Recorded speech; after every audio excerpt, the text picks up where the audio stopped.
tidak ada calon dari PBNU. Memang nggak ada. Saya bukan calon PBNU, saya calon dari PKB dan Nasdem. Walaupun memang darah dagingnya NU. Saya sebelum lahir aja sudah NU. Bapak saya NU, ibu saya NU, dikawinkan oleh pendiri NU. Hidup saya sehari-hari mengabdi ke NU. Tapi saya nyalon presiden bukan karena atas nama NU. Saya mencalonkan wakil presiden atas nama PKB dan Nasdem. Nanti daftar ke KPU, tidak ada yang atas nama PBNU. Nah, itulah yang harus kita dukung sepenuhnya. Pernyataan Gus Yahya ini bagus agar semuanya clear gitu. Assalamualaikum warahmatullahi wabarakatuh. Teman-teman, jumpa kembali dengan Enjoy Channel yang membahas berita teraktual, terhangat, dan sedang menjadi perbincangan publik. Sahabat Enjoy Channel, kali ini yang akan kita bahas mengenai Pak Ganjar Pranowo, salah seorang calon presiden dari PDIP yang kemarin tampil di televisi dalam kegiatan adzan. Jadi ada adzan maghrib, di situ ada Pak Ganjar Pranowo. Inilah yang menjadi sorotan publik karena beberapa kalangan menilai apakah ini tidak termasuk dari politik identitas. Politik identitas itu adalah politik yang menggunakan agama sebagai alat untuk mencapai tujuan. Karena kalau kita lihat beberapa calon presiden belum pernah tampil di kegiatan azan maghrib di salah satu stasiun televisi. Tapi Pak Ganjar Pranowo ini tampil di acara adzan maghrib. Dan kita memang tahu stasiun televisi itu milik Ketua Umum Perindo, Pak Haritanu Sudibyo. Dan Perindo ini berkoalisi dengan PDIP. Mungkin ada kaitannya dengan bergabungnya Perindo ke koalisi PDIP yang mengusung Ganjar Pranowo sebagai calon presiden. Tapi anehnya ketika Pak Ganjar Pranowo wudu, nah ini beliaunya berkumur-kumur, biasanya namanya wudu itu basuh telapak tangan, kemudian lengan sampai siku. Nah ini bajunya, baju Pak Ganjar ini tidak disisingkan. Ini menjadi aneh juga teman-teman. Umumnya orang wudu itu membasuh telapak tangan, lengan sampai siku sini, tetapi kita lihat bajunya ini tidak dising-singkan. Nah, ini menunjukkan bahwa ada yang janggal, ada yang aneh terkait wudu dari Pak Ganjar Pranowo. Kalau beliau sering wudu, mestinya dia tahu bahwa ketika wudu itu baju di lengannya ini dising-singkan agar beliau bisa membasuh tangan sampai siku. Tapi yang terjadi kita lihat bahwa Pak Ganjar tidak mensing-singkan bajunya. Ini apakah bagian pencitraan yang lupa dari pengamatan atau memang sengaja kalau wudu seperti itu? Ini kita juga tidak tahu.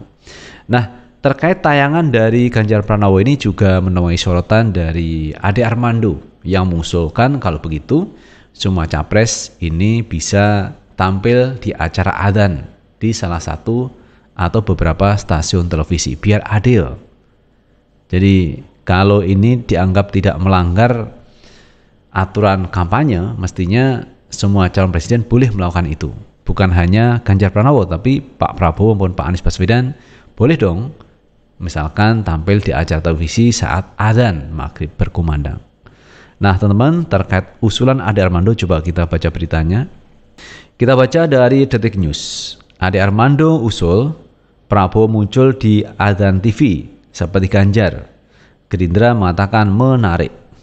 Politikus PSI Ade Armando mengusulkan agar bakal calon Presiden Prabowo Subianto serta Anies Baswedan juga mengikuti Ganjar Pranowo untuk muncul di adzan TV.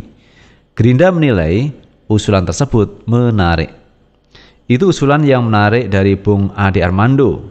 Para baca pres diberikan kesempatan yang sama untuk tampil di televisi, kata Waketum Gerindra Habibur Rahman kepada wartawan Senin 11 September 2023. Habibur Rahman menilai kemunculan Ganjar di acara adzan TV belum tentu melanggar aturan pemilu.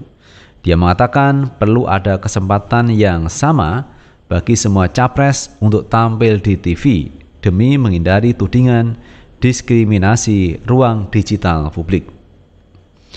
Tayangan yang saat ini belum tentu melanggar hukum kepemiluan, tetapi banyak pihak yang menyebut terjadi diskriminasi dalam pemanfaatan ruang digital publik, ujarnya. Karena itu, demi menghindari tudingan bahwa media televisi digunakan sebagai corong propaganda politis, boleh juga kalau para capres diberikan kesempatan yang sama. Lanjut Habibur Rahman. Habibur Rahman mengatakan, pemilu 2024 harus berjalan dengan sejuk dan menyenangkan. Dia menilai hal itu akan terwujud jika diskriminasi bisa dihindari. Kita ingin menciptakan suasana kontestasi yang sejuk, fair, dan menyenangkan.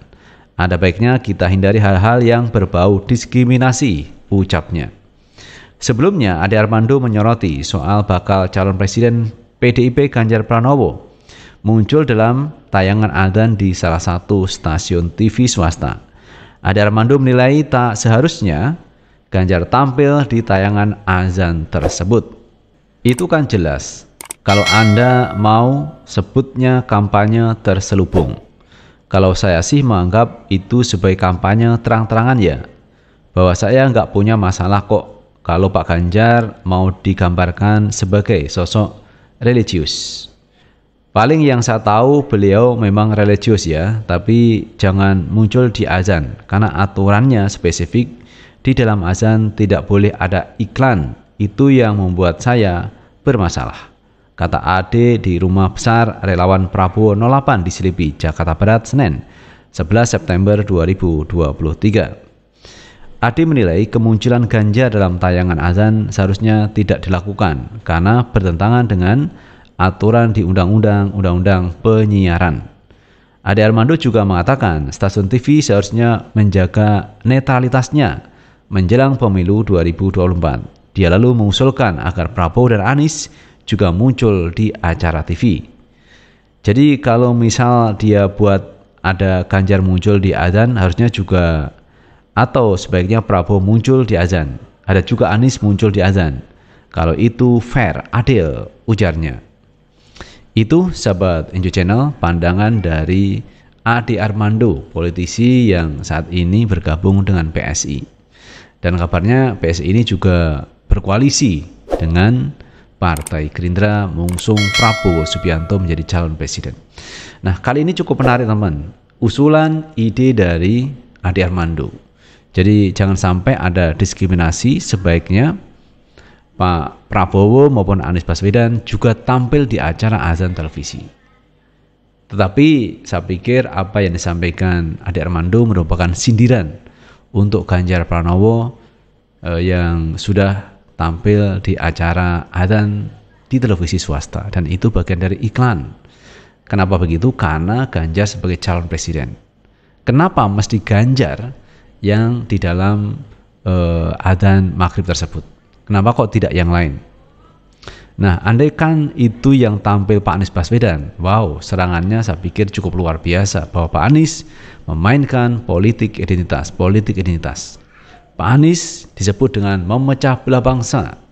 Kalau misalkan Pak Anies tampil di acara adzan maghrib seperti yang dilakukan oleh Ganjar Pranowo. Nah, yang disampaikan oleh Ade Armando merupakan sindiran. Sindiran untuk Ganjar Pranowo dan timnya. Kenapa melakukan hal tersebut? Karena menurut Ade Armando bahwa stasiun televisi harus netral menjelang pemilu 2024. Karena apa? Karena televisi ini adalah milik publik, di ruang-ruang publik yang mestinya menjaga netralitas, tidak mendukung salah satu calon presiden.